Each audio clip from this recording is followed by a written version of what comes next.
Hello, students, and welcome to one more session of personality development and communication skill classes. So, in our last class, we have discussed about communication. So, today we'll talk about what is conflict and why is it so much important to manage conflict. So, conflict, as you all know, that it is a tension which arises between two people because there are contradictory views, perceptions, and aims, and this conflict, or say this duality of interest objectives, creates say you can say a verbal dialogue, which in turn creates a tension between the two people or maybe a group of people. So conflict is all about a struggle of values, where there are values, or it may be a struggle for limited resources also. So why is conflict necessary and why need to manage? Now conflict, as the name feels, it looks like a more of a negative way. But all conflict is not bad conflict.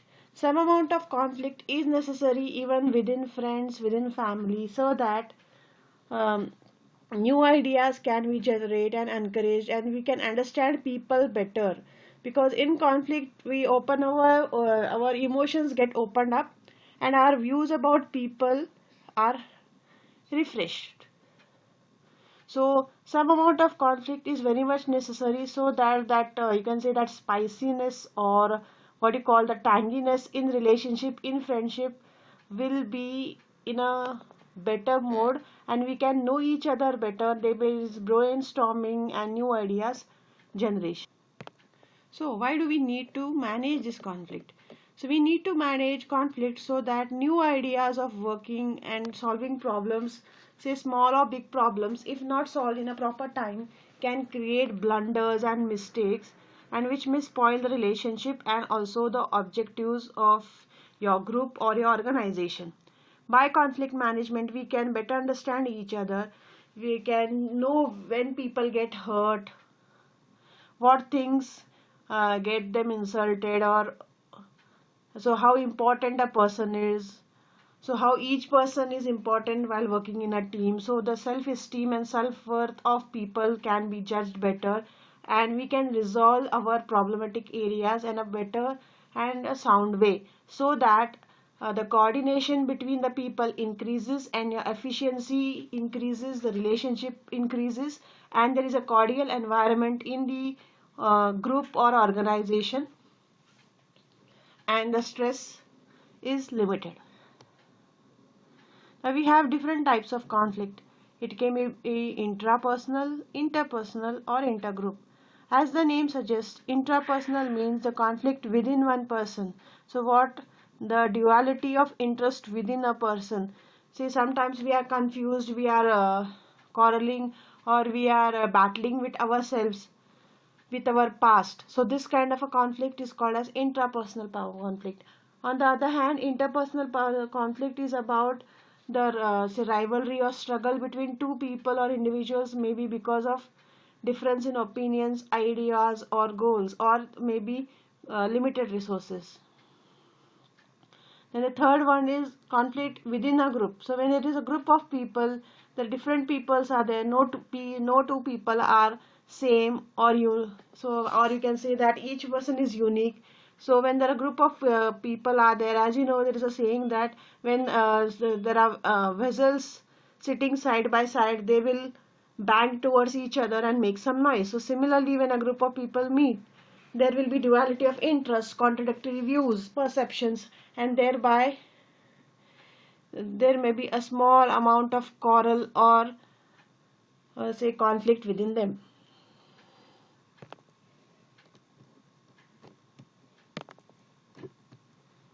So we'll first discuss about what is intrapersonal conflict, and what are the ways we can, causes and ways we can nullify it. So intrapersonal conflict is a conflict within a person, and more so because it is within a person, it doesn't affect any organizational objectives in any adverse way, because it is within oneself and it is not maybe reflected outside towards the goal of others, because it has nothing to do with others. The causes may be because our goals are different. Say may for example, um, we may in a dilemma about, or we may two things maybe are provide, two things may be important and we are not able to recognize which is the priority. So conflicting goals means, say for example, uh, a situation may be there when there is an important meeting in the office, and that meeting is so important that it can turn your career, and the same time there is an important event on the same day and time of the meeting at home, and you can't escape from the family event, either you can't postpone the meeting. So both are good things, but this conflict of goals, so you can't prioritize what to do. Say you may feel that if I go to the meeting I will hurt my family, if I attend the family function I may hurt or I may lose the opportunity for career growth. So such kind of conflicting goals may create approach conflict, where two important things are there and we are not able to prioritize any of the events. So such an conflicting goal is called as approach conflict. Then other type of conflicting goals may be, you can say, approach avoidance conflict. So here this is a conflict where one event has both a positive and a negative side. Say for example, you like a person because of that appearance, physical appearance, and so you want to say uh, marry the person, or maybe friend, make him or her a friend. But also you come to know that that person whom you like, whom you want to marry, he or she is having some aptitude problems, or maybe some personality problems.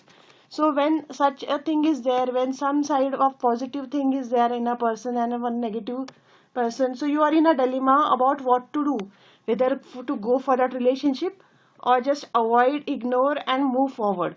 So such type of a conflicting goal is called as approach avoidance. Then another way of conflicting goals may be avoidance conflict, where you have two negative sides to an event. So if you go for it, you're going to lose something. If you avoid it, you're going to lose something else.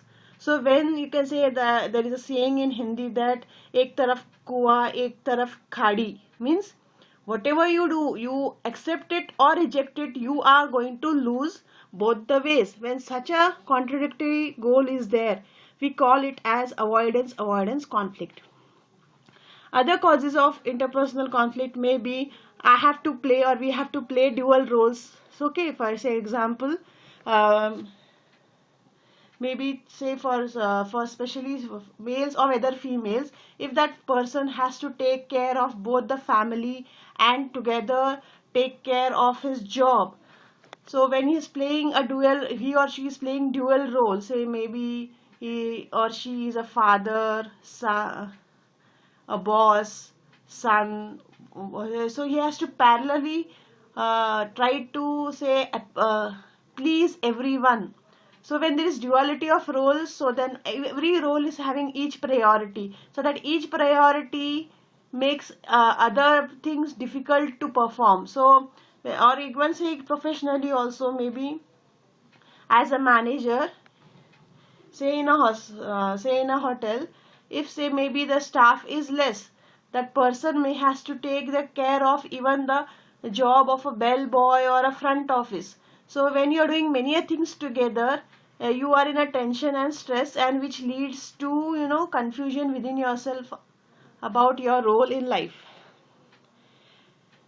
Then there may be barriers between drive and goal. Say for example, you want to become something else, but at home there is a pressure for you to do something else. So we can take an example of the movie of say Three Idiots, where that say R Madhavan who's at Aishan, played as Aishan Qureshi. He wants to be a photographer, but his parents are deliberately want him to make him an engineering. So there is a barrier between what he's driving to do and what is the goal. So such thing also may have a confusion and a stress. Then the last cause may be cognitive dissonance. Now, cognitive dissonance means where there is a duality in your own perceptions. Okay, so when you yourself are confused, your belief system or another form of say, or maybe you are judging a person or something or that work before actually knowing it.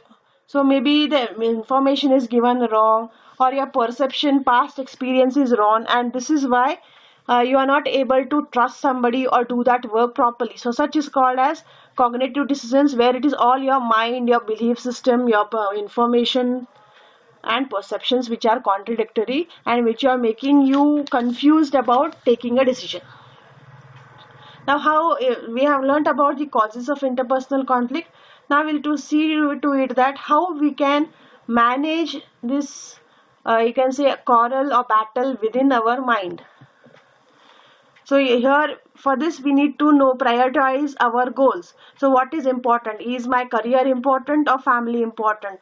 So even though the decision is difficult, you somehow at some point of time had to make a firm decision so that you may not regret in future.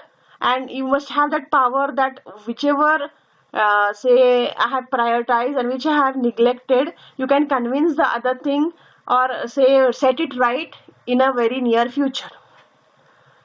Then we have to know why that problem is arising. Try to analyze the situation systematically and try to find out the root cause of it, and then try to solve it appropriately. Then cultivate broad outlook. So don't be self-centered. So when you are more of a self-centered, too much attention hungry and always selfish, then this confusion about what to do when what is prioritizing becomes difficult. So if you have a broader outlook in life, if you are not self-centered, you are not selfish, then prioritizing the goals will be much easier and you will not feel that much of a pain. Then also we have to develop value judgment. Try to know what is right and wrong for the situation. Right or wrong is not standard, or it's not like universal. Some right in one situation may be a wrong in another situation. So your decision of right and wrong should be subjective and relative. So you have to act according to the situation at the temperament of the other person. So you need to develop a very value judgment outlook.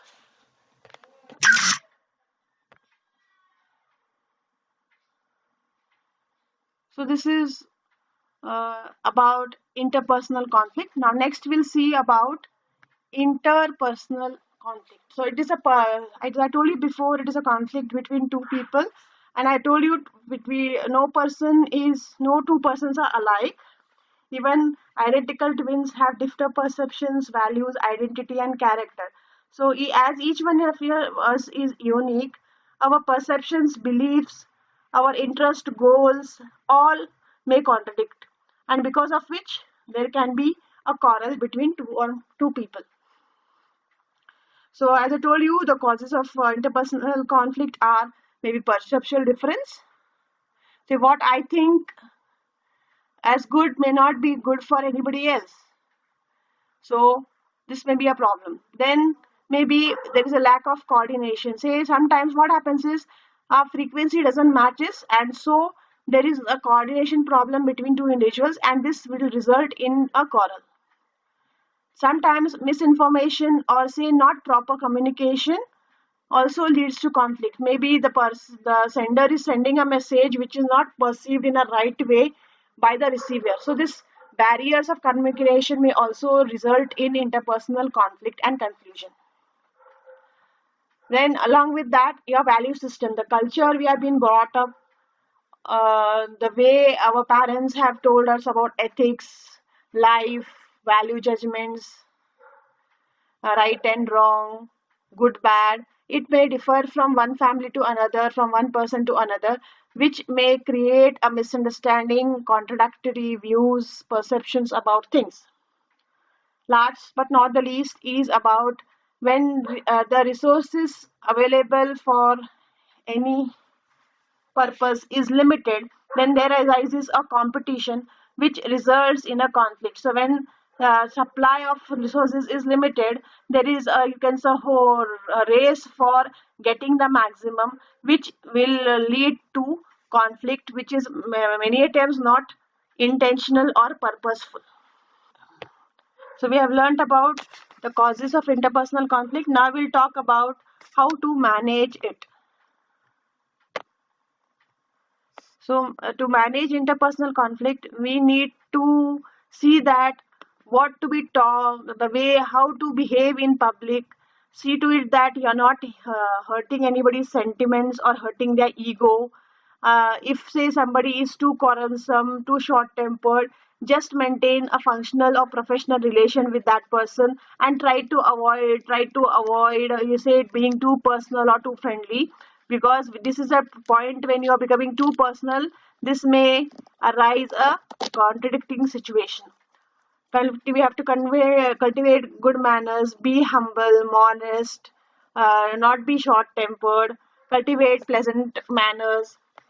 You have to develop the ability to convince others to your communication skills should improve. Don't interfere in others personal or secret matters. Have a dignity in behaving in socially. uh, don't insult anybody in public. Your temperament, your voice, your tempo of speaking also should be pleasant so that it doesn't hurt anybody's sentiments. So if you follow these few guidelines, then resolving conflicts will be very much easy. So this is so I think this will I will stop for the today's session. Group conflict I'll be discussing in my next video. So I hope you understood it. Please raise queries if any in the comment section. Like and subscribe to my channel so that you get further notification. So that's all for today. Have a good day. Bye. Thank you.